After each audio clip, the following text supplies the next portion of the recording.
Next हमारा topic है जी थ्री फेज़ एसी सप्लाई।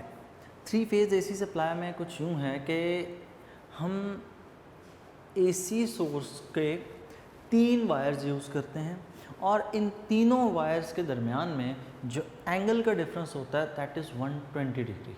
तो ये इतनी आसानी से बात समझ आने वाली नहीं है, इसलिए पहले मैं आपको सिंगल फेज़ समझा दूँ करंट का, उसके बाद हम डबल फेज़ पे, फिर हम उसके बाद थ्री फेज़ पे स्विच करेंगे। सिंगल फेज़ की बात करें तो हमने ये सीखा था कि हमारे पास एक कॉइल है, इस कॉइल के इर्द गिर्द हम लगाते हैं मैग्नेट और इस कॉइल को हम मैग्नेटिक फील्ड के अंदर करवाते हैं रिवॉल्व या रोटेट करवाते हैं। तो इस कॉइल के अंदर अल्टरनेटिंग करंट प्रोड्यूस होता है और बाकी सारा कुछ आप लोगों ने उसी तरह ज़हन में रखना है कि इसके अंदर आपने स्लिप रिंग्स रखे हैं, कार्बन ब्रशेज़ हैं, नॉर्थ पोल, साउथ पोल और सर्किट कंप्लीट। नीचे फैक्टर वही है सारे का सारा, बिल्कुल वही पैटर्न जो हमने चैप्टर नंबर 15 में किया था। अब यहाँ पर हमने यहाँ पर रखा है नॉर्थ पोल, दूसरी तरफ हमने कॉइल के सामने यहाँ पर दूसरे एंड पर रखा है जी let's say it is south pole. अब इसके अंदर आप इस कॉइल को रोटेट करवाएं तो ये कॉइल रोटेट करने पर आपको अल्टरनेटिंग करंट प्रोवाइड करेगी and that alternative current will be just like this. कि इसके अगर आप डायग्राम ड्रॉ करें तो ये अल्टरनेटिंग करंट कुछ इस तरह का होगा एंड सो ऑन। इसी तरह अल्टरनेटिंग करंट अपनी वैल्यू को चेंज करता जाएगा। अब हम जब जनरेटर के अंदर कमर्शियल लेवल पे इलेक्ट्रिसिटी जनरेट कर रहे होते हैं तो हम एक कॉइल यूज़ नहीं करते। क्यों एक कॉइल यूज़ क्यों नहीं करते? Why only one coil is not used? तो उसका आंसर ये है कि अगर आप इसके ग्राफ को देखें तो इसमें यहाँ पर करंट की वैल्यू बीच में ज़ीरो भी तो हो रही है। तो जब करंट की वैल्यू ज़ीरो होगी तो क्या इसमें लगी हुई अप्लायंस ऑन रहेगी? नहीं ऑन रहेगी।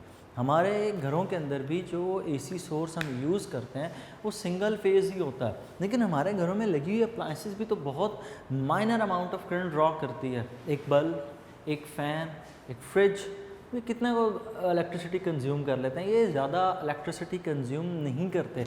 तो इनके अंदर इस फ्लक्चुएशन का इतना ज़्यादा इफ़ेक्ट नहीं होता और इस फ्लक्चुएशन को कंट्रोल करने के लिए हम क्या करते हैं, हम अल्टरनेटिंग करंट की फ्रिक्वेंसी को 50 हर्ट्ज़ कर देते हैं, जिसकी वजह से एक सेकंड के अंदर 100 मरतबा, ठीक है, एक सेकंड के अंदर 100 मरतबा ज़ीरो वैल्यू ऑफ करंट आती है। बिकॉज अगर आप एक वेव की बात करें तो एक वेव के अंदर 2 मरतबा ज़ीरो होनी है वैल्यू, ये ज़ीरो तो नेक्स्ट के लिए हो जाएगा ना, एक वेव कंप्लीट हो चुकी तो एक वेव के अंदर 2 मरतबा वैल्यू ज़ीरो होती है। तो एक सेकंड में कितनी मरतबा ज़ीरो वैल्यू? 100 टाइम्स। और इस चीज़ का हमें इफ़ेक्ट ही नहीं होना। क्यों? इतना बड़ा पोर्शन ऑन होने के लिए सिर्फ 2 पॉइंट्स बीच में ऐसे हैं जहाँ पे ज़ीरो होना है और एक सेकंड में 100 मरतबा अगर ऐसा हो रहा है तो इससे ऐसा इफ़ेक्ट नहीं होता। लेकिन जब हम मूव करते हैं इंडस्ट्रीज़ को देखते हैं तो इंडस्ट्रीज़ के अंदर क्या है, हैवी मशीनरी है। वहाँ पर जो मशीन इनर्शिया है, वर्किंग के लिए जो मशीन का इनर्शिया है, उसके डिफरेंट पार्ट्स में रोटेट करना है या कोई और वर्किंग करनी है, ऑसिलेट करना है, तो वो जो मशीन इनर्शिया वो बहुत ज़्यादा है। अगर उसमें यूँ इस तरह की फ्लक्चुएशन हो ना तो वो वर्किंग नहीं कर सकती और वर्किंग हो ना हो डैमेज होने के चांसेस तो बहुत ज़्यादा हद तक बढ़ जाएंगे। तो हम क्या करते हैं, हम बजाय इसके कि एक फ़ेज़ यूज़ करें हम 3 फेज़ यूज़ करते हैं। अब नेक्स्ट डायग्राम के अंदर क्या होगा, हम अब जो आगे सिचुएशन यूज़ करेंगे हमने अपना प्रीवियस कॉन्सेप्ट क्लियर रखना है। प्रीवियस कॉन्सेप्ट यहाँ पर क्लियर करने के लिए मैं आपको फैराडेज लॉ से एक इक्वेशन समझा रहा हूँ। फिर से फैराडेज लॉ में हमने पढ़ा था, Faraday's law of electromagnetic induction minus n delta phi over delta t, minus direction के लिए था तो आप लोगों को कंफ्यूज नहीं करना, इसलिए मैं उसको कैंसिल आउट कर रहा हूँ। अब रहेगा ये change in flux with respect to time. इस फ्लक्स के चेंज को एन डेल्टा फाई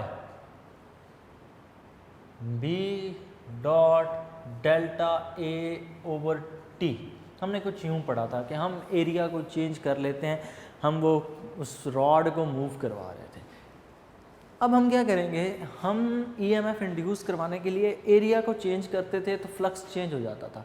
अब हम एरिया को नहीं करेंगे बल्कि हम बी को चेंज करेंगे। तो ईएमएफ इंड्यूस करवाने के लिए हम फार्मूला यूज़ करेंगे डेल्टा बी। ऑब्वियसली जब कॉयल ने रोटेट करना है तो एरिया तो चेंज हो जाना है, लेकिन यहाँ पर एरिया इस केस में हम कॉयल को रोटेट ही नहीं करवाएंगे तो एरिया कांस्टेंट रहेगा ओवर डेल्टा टी। तो अभी भी फ्लक्स चेंज हो रहा है, लेकिन अब की बार फ्लक्स चेंज होने का जिम्मेदार कौन है, मैग्नेटिक फील्ड। पहले फ्लक्स चेंज होने का जिम्मेदार कौन होता था, एरिया।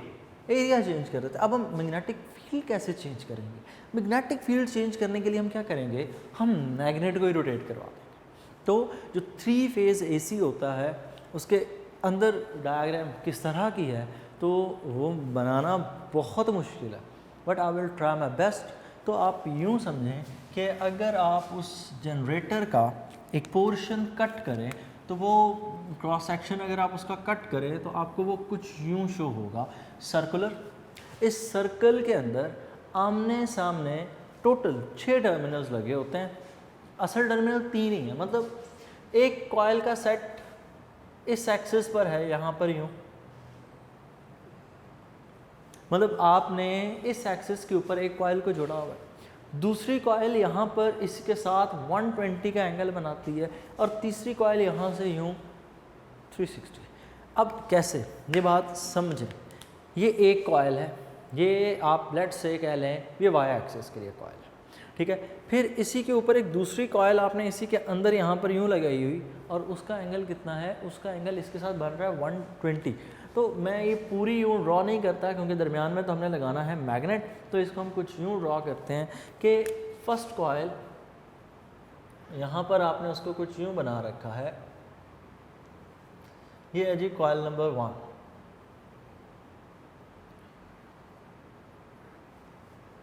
इसका कलर ब्लू रख देते हैं। ये है जी कॉयल नंबर 1। इसी तरह हम कॉयल नंबर 2, कॉयल नंबर 3 को भी यूज़ करेंगे और सबके कलर्स में कोशिश करूँगा डिफरेंट कर दूँ ताकि आपको कॉन्सेप्ट थोड़ा बहुत क्लियर हो जाए। दूसरी तरफ जो दूसरी कॉयल हम ड्रॉ कर रहे हैं, दूसरी कॉयल हम यहाँ पर ड्रॉ कर रहे हैं।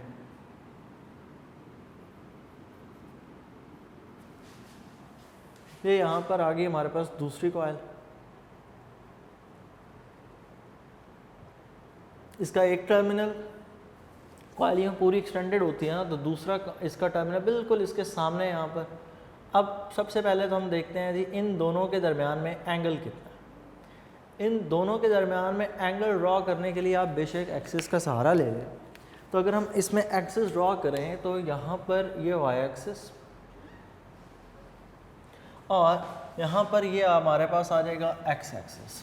यहाँ से यहाँ तक एंगल 90 और ये आगे थोड़ा सा आगे है तो यहाँ तक ये जो एंगल यहाँ पर यूँ बनता है, ये पूरे का पूरा एंगल बनता है दैट इज़ 120 डिग्रीज। तो तकरीबन इस कॉयल के अंदर यहाँ तक 120 डिग्री का एंगल। नेक्स्ट एक तीसरी कॉयल भी है और वो तीसरी कॉयल हमने लगा रखी है यहाँ पर। इसका हम कलर रख देते हैं रेड और यहाँ पर ये कॉयल कुछ इस तरह यहाँ पर हमने प्लेस की हुई। यहाँ पर बिल्कुल इसके सामने इसका दूसरा एंड है और यहाँ पर इसका जो एंगल है वो भी हम मेजर कर लेते हैं। ये कॉयल नंबर आ गई हमारे पास 3। ब्लू और रेड के दरमियान में यहाँ से यहाँ तक जो एंगल बनता है वो कितना है 120। यहाँ से इस कॉयल तक एंगल देखें कितना है। अगर यहाँ से इस कॉयल तक ड्रॉ करें यहाँ पर यूँ तो आप बेशक इसको मेजर कर लें, ये भी 60 आएगा, ये भी 60 आएगा।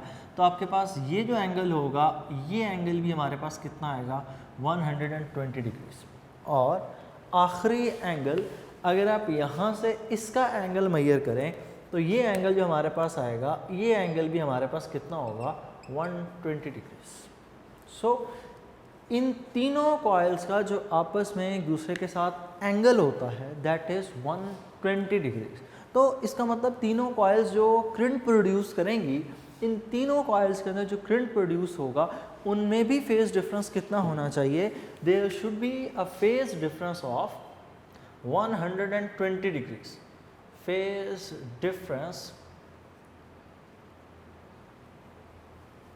should be 120 degrees. हम कैसे करंट प्रोड्यूस करेंगे पहले वो समझ लेते हैं। एंगल्स हम फिर से एक दफ़ा एंड पे डिस्कस ज़रूर करेंगे कि कैसे फेज़ एंगल 120। अब थोड़ा सा इस कॉयल को समझ लें, ये एक कॉयल, ये दूसरी, ये तीसरी कॉयल। क्योंकि कॉयल पूरी की पूरी तो यूँ एक्सटेंशन होगी, मैं पूरी कॉयल क्यों नहीं ड्रॉ कर रहा, क्योंकि मैंने दरमियान में ड्रॉ करना है एक मैग्नेट। तो यहाँ पर बीच में हमने रखा हुआ है एक मैग्नेट, ये मैग्नेट का नॉर्थ पोल और इसके नीचे दूसरे एंड पर यहाँ पर ये मैग्नेट का साउथ पोल। और इस मैग्नेट को अब हम करेंगे रोटेट। मैग्नेट को रोटेट करने से क्या होगा, मैं पहले मैग्नेट का मैग्नेटिक फील्ड ड्रॉ कर दूं। तो मैग्नेट का अगर हम मैग्नेटिक फील्ड ड्रॉ करें तो इस मैग्नेट का मैग्नेटिक फील्ड कुछ यूं ड्रॉ होगा कि एक तरफ आपने ऊपर बना देना नॉर्थ पोल, नीचे आ गया इसके साथ साउथ पोल। मैग्नेट के इर्द गिर्द मैग्नेटिक फील्ड लाइंस नॉर्थ से निकलती हैं, साउथ की तरफ जाती हैं। तो अगर मैं सिंपल डायग्राम ड्रॉ करूं, ज़्यादा डेप्थ में अगर हम ना जाएं और हम इसमें मैग्नेटिक फील्ड ड्रॉ करें तो हम मैग्नेटिक फील्ड कुछ यूँ ड्रॉ कर सकते हैं कि मैग्नेटिक फील्ड लाइंस नॉर्थ से निकल कर आ रही हैं south, just like this, direction in सब की फ्रॉम नॉर्थ टू साउथ। तो ये आपके पास कुछ सिचुएशन आती है मैग्नेटिक फील्ड की। अब आप कंसिडर करें कि ये मैग्नेट रोटेट कर रहा है। अब मैग्नेटिक फील्ड को गौर से देखिएगा, जब मैग्नेट को आप रोटेट करेंगे हर कॉइल के लिए मैग्नेटिक फील्ड की वैल्यू चेंज होती रहेगी। ठीक है, डिपेंड किस चीज़ पे करता है कि आप इस वक्त किस कंडीशन में हैं। अब यहाँ से फेज़ एंगल मेरे लिए समझाना नामुमकिन है कि किस तरह, लेकिन एक कॉन्सेप्ट आपका जहन में रखिएगा। अभी इसके सामने, बिल्कुल इसके सामने नॉर्थ पोल है, इसके सामने दूसरी कॉइल के सामने बिल्कुल ये आप यूँ कह लें कि इसके बिल्कुल सामने ये पोर्शन है, और थर्ड जो रेड वाली है उसके बिल्कुल सामने ये। अब इन तीनों में यहाँ पर एंगल नोट कर लें कितना है, 120 डिग्री।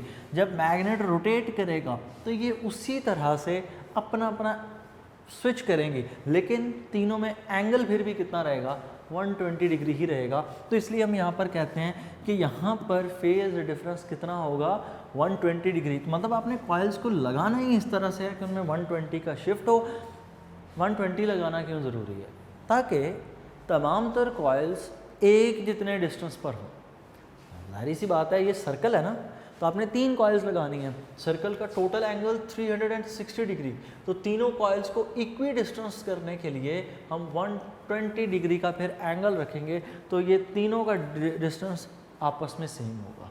तीनों का जब डिस्टेंस सेम होगा तो तीनों का आपस में जो फेज़ डिफरेंस होगा वो भी कांस्टेंट रहेगा। तीनों का जो आपस में फेज़ डिफरेंस रहेगा वो कांस्टेंट रहेगा। फेज़ डिफरेंस कितना रहेगा, फेज़ डिफरेंस 120 ही रहेगा। कैसे, अब थोड़ी सी इस बात को समझने की कोशिश कीजिएगा। देखिए, इस वक्त ये कॉइल नॉर्थ पोल के बिल्कुल सामने, सपोज इस पे करंट की वैल्यू अभी 0 है, आहिस्ता आहिस्ता इंक्रीज़ हुई, फिर उसी तरह जब ये मैग्नेट रोटेट करता रहा तो रोटेशन कंप्लीट होने पर यहाँ तक फिर मैक्सिमम होती है। सेम इसी तरह जब आप इस कॉइल को देखेंगे, मैग्नेट ने जब यहाँ से रोटेट करना शुरू करना है तो इसने तो स्टार्ट ही 120 से लेना है। तो ये आपको, जब आप इस के लिए जब आप करंट की डायग्राम ड्रॉ करेंगे, ब्लू वाले के लिए आपने कहाँ से स्टार्ट की, 0 से। जब आप ब्लैक वाले के लिए डायग्राम ड्रॉ करेंगे तो ब्लैक वाले के लिए डायग्राम आपके पास कुछ यूँ ड्रॉ होगी कि आप स्टार्ट ही उसको करेंगे 120 डिग्री से, मतलब ये यूँ ड्रॉ होगी। ठीक है, कि यहाँ पर जो आपको एंगल, स्टार्टिंग एंगल मिल रहा होगा वो कितना होगा, that starting angle will be 120 degree. और मैं इतना श्योर कैसे हूँ कि ये एंगल 120 डिग्री ही है, वो इसलिए कि इसकी मैक्सिमम वैल्यू यहाँ पर कहीं पर बनती है 90, और 90 से थोड़ा सा आगे ये एंगल कितना है, 120। फिर इसी तरह रेड वाला, रेड वाली जो कॉयल होगी ये कहाँ से स्टार्ट होगी? रेड वाली कॉयल स्टार्ट होगी 240 डिग्रीज। 240 डिग्री तकरीबन कहाँ पर आता है? तो यहाँ पर होता है 270, तो इससे थोड़ा सा पीछे यहाँ पर। तो जब आप रेड के लिए ड्रॉ करेंगे यही ग्राफ, तो रेड के लिए यही ग्राफ यहाँ से कुछ यूँ ड्रॉ हो रहा होगा, ठीक है। और पीक की हाइट तीनों के लिए सेम, उसके बाद तीनों के लिए जो इन अ सेंस वेवलेंथ कह लें वो सेम, ठीक। तो ये आपके पास डायग्राम बनेगी फॉर द थर्ड केस। इसका यही स्टार्टिंग पॉइंट होगा और यहाँ पर ये जो इसका फेज़ होगा ये कितना होगा? ये एंगल होगा 240 डिग्री। इसका जो इस वक्त यहाँ पर अब जब आप इसको ड्रॉ करेंगे तो आप यहाँ पर जो एंगल लिखेंगे वो एंगल कितना लिखेंगे इस पॉइंट पर? इस पॉइंट पर हम एंगल लिखेंगे that this angle is at this point angle is 120 degree, और इस पॉइंट पर यहाँ पर इसका एंगल कितना होगा? That will B 0 degree. तो तीनों का फेज़ डिफरेंस देख लें कितना आता है। तीनों का फेज़ डिफरेंस आपस में 120 डिग्रीज का है। तो 3 फेज़ एसी जनरेटर के अंदर हम क्या करते हैं? हम इस मैग्नेट को रोटेट करवाते हैं। मैग्नेट को जब रोटेट करवाते हैं तो कॉइल नंबर 1, 2 और 3 तीनों में करंट प्रोड्यूस होना शुरू हो जाता है, लेकिन तीनों के अंदर जो करंट प्रोड्यूस होता है वो अलग अलग होता है। अच्छा, अब ये भी ध्यान में रखिएगा, ब्लू वाले से जो आपने करंट के लिए टर्मिनल बना रखे हैं वो अलग से होगा, ठीक है। ये जो एसी सोर्स होगा ये एसी सोर्स नंबर 1 हो जाएगा आपके पास। इसी तरह जो ब्लैक वाले होंगे उनको आपने अलग से कनेक्ट कर रखा होगा। ये इनका दरमियान जो एसी सोर्स यहाँ पर बनेगा दैट विल बी 2। और इसी तरह रेड वालों के लिए जब आप ड्रॉ करेंगे तो उनके लिए आपने अलग से पाथ ड्रॉ करके रखना है। ये तो ये आपके पास एसी सोर्स नंबर 3 होगा। ये तीनों की वैल्यू सेम होगी, लेकिन तीनों का angle at a time same नहीं होगा। तीनों में फेज़ डिफरेंस कितना चल रहा होगा? तीनों में फेज़ डिफरेंस होगा 120 डिग्री। अब इसका हमें फ़ायदा क्या होगा? इसका फ़ायदा ये होगा कि जहाँ कहीं पर हमें इलेक्ट्रिसिटी की अमाउंट ज़्यादा चाहिए होगी वहाँ पर हम इस 3 फेज़ एसी को यूज़ कर सकेंगे। किस तरह? सपोज़ हमारे पास एक हैवी इंडस्ट्री है, तो हैवी इंडस्ट्री को रन करने के लिए ज़्यादा अमाउंट में करंट चाहिए, तो हम क्या करेंगे? हम एट द टाइम 2 फेज़ उसको प्रोवाइड कर देंगे। अब नॉर्मली जो हमारे पास पोटेंशियल डिफरेंस होता है लाइव वायर और न्यूट्रल वायर में वो होता है 220 डिग्री, लेकिन यहाँ पर जो लाइव वायर और न्यूट्रल वायर के दरमियान में, यहाँ पर लाइव और न्यूट्रल के दरमियान में जो होगा live wire and neutral wire, live and neutral, तो वो हमारे पास पोटेंशियल डिफरेंस होगा that will be equal to about 230 volts. और यहाँ पर 2 लाइव वायर्स के दरमियान में जो आपको वैल्यू मिल रही होगी that will be about 400 volt with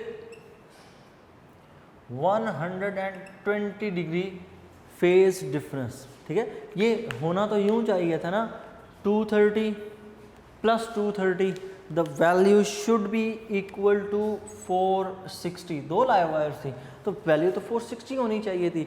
460 क्यों नहीं है? क्योंकि दोनों के दरमियान में फेज डिफरेंस कितना है?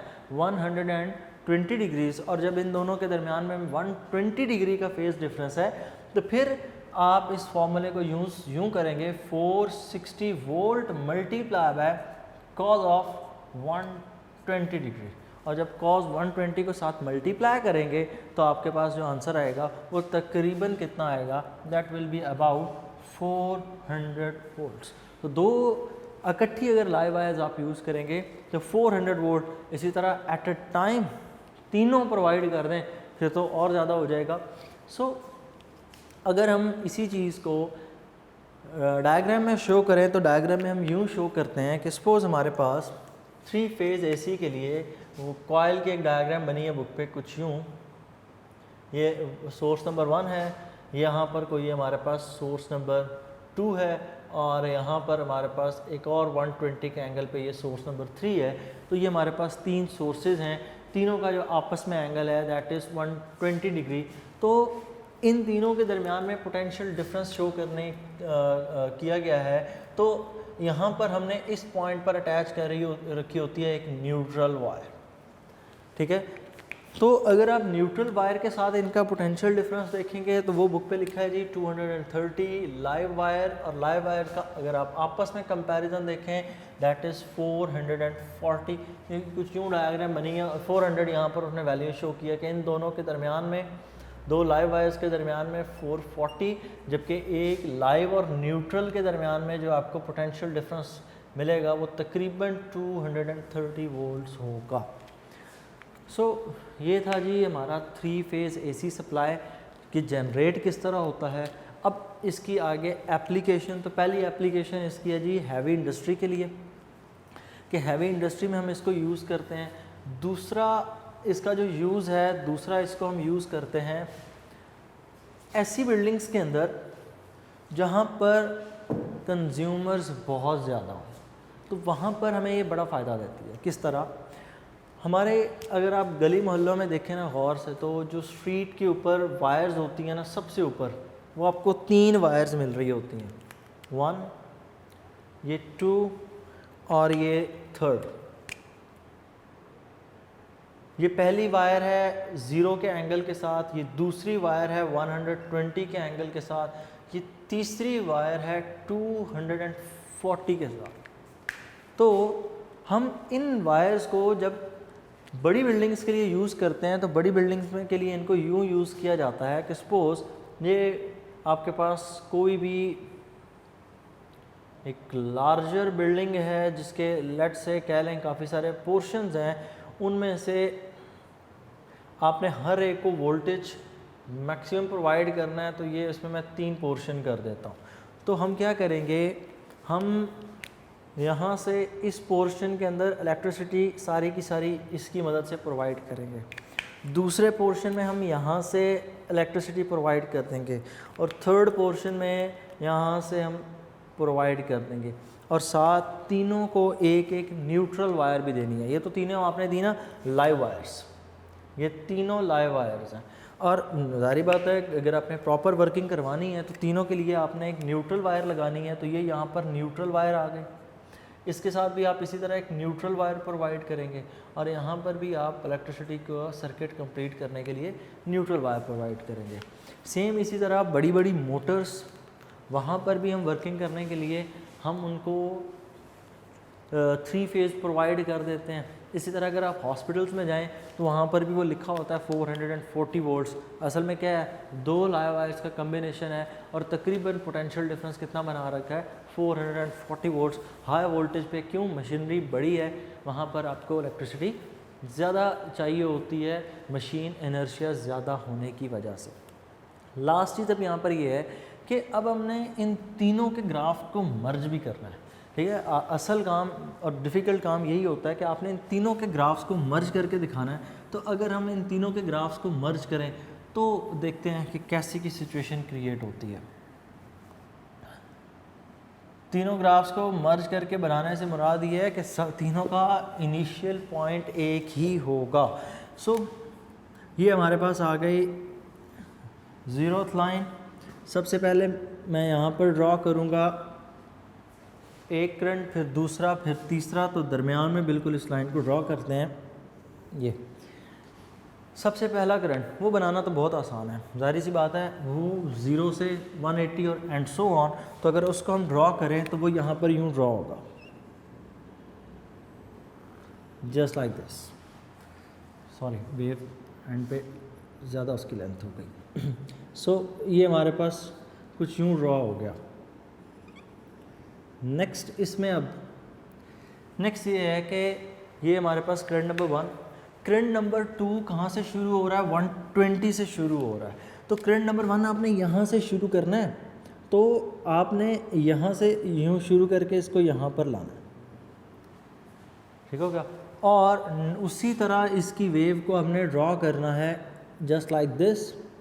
और कहीं पर भी ये नहीं लगना चाहिए कि ये सिमेट्रिकल है, हम जहाँ कहीं पर चेक करें ये एंगल हमें कितना मिलना चाहिए, this angle should be 120 degrees.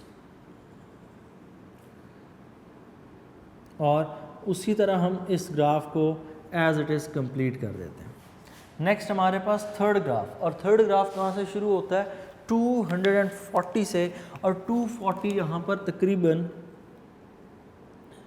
यहाँ से यूं लाया करेगा और यहाँ से यूं उसकी वैल्यू आगे प्रोसीड करेगी। ये कर्व ही मैटर करता है, ये जो कर्व है ना ये आपने यहाँ पर ज़रूर बनाना है। क्यों, ये वैल्यू है 270, तो 270 से थोड़ा सा पीछे अंडरस्टूड होगी ये वैल्यू कहाँ पर होगी, 240।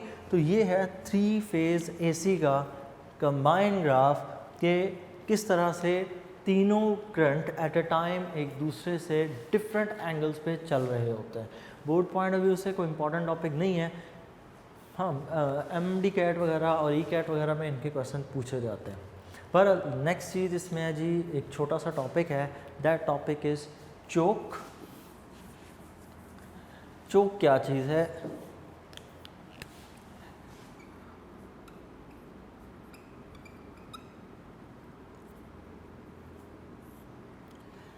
हमने चैप्टर नंबर 14 में जब बात स्टार्ट की तो हमने उधर एक लिखा कंपोनेंट, एक कॉइल, हमने इसका प्रॉपर नाम लिखा तो हमने इसे कहा इट इज़ अ सोलेनॉइड। हमने इसको मज़ीद बेहतर किया, हमने इसको इलेक्ट्रिसिटी प्रोवाइड की तो हमने इसे नाम दे दिया इट इज़ इलेक्ट्रोमैग्नेट। हमने इसे टेम्परेरी मैग्नेट भी कहा, हमने इसको टेम्परेरी मैग्नेट भी कहा, it is also known as temporary magnet. इसका तीसरा एक और नाम हमने रखा, हमने इसको कहा इट इज़ एन इंडक्टर। और इसको हमने बनाया किस तरह, हमने सबसे पहले एक बनाई सॉफ्ट आयरन कोर, उस सॉफ्ट आयरन कोर के ऊपर हमने एक वायर को वाउंड किया, उसको लपेट दिया इसके ऊपर, तो वो वायर हमने कुछ यूं लपेटी थी इसके ऊपर,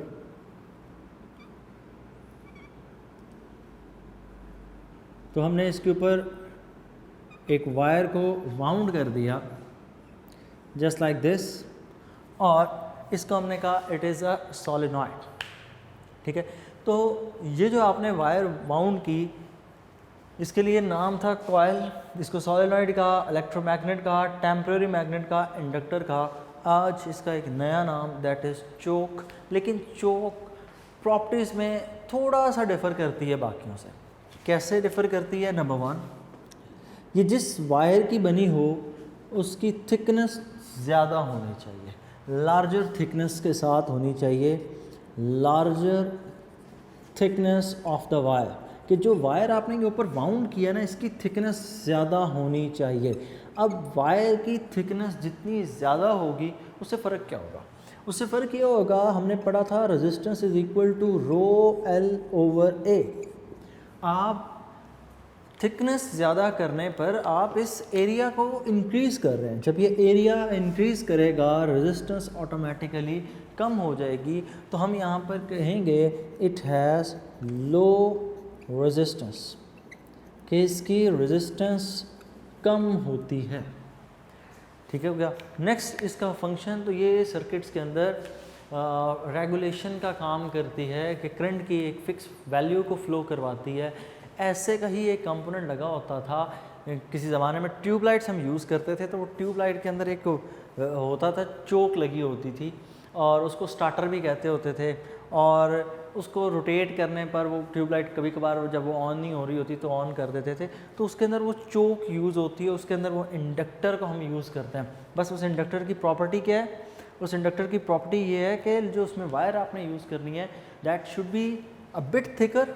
जब वो थिकर होगी तो रेजिस्टेंस कम होगी, तो सर्किट को के अंदर एक करंट को रेगुलेट करने के काम आएगी। सो ये था हमारा 3 phase AC and the choke. Next topic जो हमारा है ना दैट इज़ इलेक्ट्रोमैग्नेटिक वेव्स। और इलेक्ट्रोमैग्नेटिक वेव्स को समझने के लिए, पढ़ने के लिए चैप्टर नंबर 12 14, 15, 16 सारों को मर्ज कर देंगे और वो तमाम तर चैप्टर्स की जो मेन थेरीज़ हैं उन्हीं को मिलाकर इलेक्ट्रोमैग्नेटिक वेव्स तक हम पहुंचेंगे। और मैं उम्मीद करूंगा कि आपके पिछले कॉन्सेप्ट स्ट्रॉन्ग हों। अगर पिछले कॉन्सेप्ट स्ट्रॉन्ग होंगे तो ऑटोमेटिकली कल का टॉपिक समझ आने वाला है। अगर आपके कॉन्सेप्ट स्ट्रॉन्ग नहीं है और आप ये समझते हैं कि आप इलेक्ट्रोमैग्नेटिक वेव्स को कर लेंगे, कर तो आप फिर भी लेंगे लेकिन उस लेवल पे नहीं जिस लेवल पे मैं करवाना चाह रहा हूँ, तो कोशिश कीजिएगा कि आप प्रीवियस टॉपिक्स उनमें से नंबर 1